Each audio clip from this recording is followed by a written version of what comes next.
Guys, അങ്ങനെ ഫോട്ടോഷൂട്ടിന് ഞങ്ങൾ ready ആവുകയാണ്. സാരി ഉടുക്ക് ഒട്ടും അറിഞ്ഞോടത്തോണ്ട് തന്നെ ഞങ്ങൾ നേരെ പോകുന്നത് മോച്ചിയുടെ വീട്ടിലേക്കാണ് കേട്ടോ. ഗംഗമ്മ പിന്നെ നമുക്ക് സാരി കൊടുത്തിരുന്നു നല്ല പെർഫെക്റ്റ് ആയിട്ട്. അങ്ങനെ അവിടെ ചെന്നപ്പോഴത്തേക്കും സർപ്രൈസ് ആയത് ഷാലുമോൾ കോഴിക്കോട് വന്നിരിക്കുകയാണ്.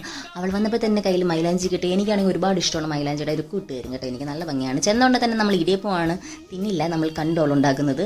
പിന്നെ സാരി കൊടുത്ത് പിന്നെ റെഡിയായില്ല. സാരി കൊടുത്തിട്ട് പിന്നെ നേരെ നമ്മൾ വീട്ടിൽ വന്നു. രുക്ക് പിന്നെ മേക്കപ്പ് ഒക്കെ ചെയ്തു. എപ്പോഴത്തെ പോലെ രുക്കാണ് എനിക്ക് മേക്കപ്പ് ചെയ്യുന്നത്. രുക്ക് അവൾ തന്നെ എന്നെ ഒരുക്കിയിട്ടാണ് ലാസ്റ്റാണ് അവൾ ഒരുങ്ങുന്നത്. അതുകൊണ്ട് അവൾക്ക് ഭയങ്കര ബുദ്ധിമുട്ടും കാര്യങ്ങളൊക്കെ. ഇപ്പോഴത്തെ ഫോട്ടോഷൂട്ട് പോലെ അല്ല, ഇവിടെ നല്ല ടെൻഷനും കാര്യങ്ങളൊക്കെ ഉണ്ടായിരുന്നു. കാരണം എന്ന് വെച്ചാൽ സാരി എടുത്ത് എങ്ങനെയാണ് ഫോട്ടോസ് കാര്യങ്ങൾ വരുന്നതെന്ന് അറിയില്ല, നല്ല അത് ഹാൻഡിൽ ചെയ്യാൻ പോലും അറിയത്തില്ല. പിന്നെ എങ്ങനെയൊക്കെയോ റെഡി ആയിട്ട് പോവുകയാണ് ചെയ്തത്. കാരണം നേരത്തെ പോകണ വരുന്ന സമയം 8 മണിയായി. ക്യാമറമാണി വഴക്കും പറയുകയും ചെയ്യും. അപ്പോഴത്തേക്കാണ് മുമ്പിൽ ഷാലു വന്നിരിക്കുന്നത്.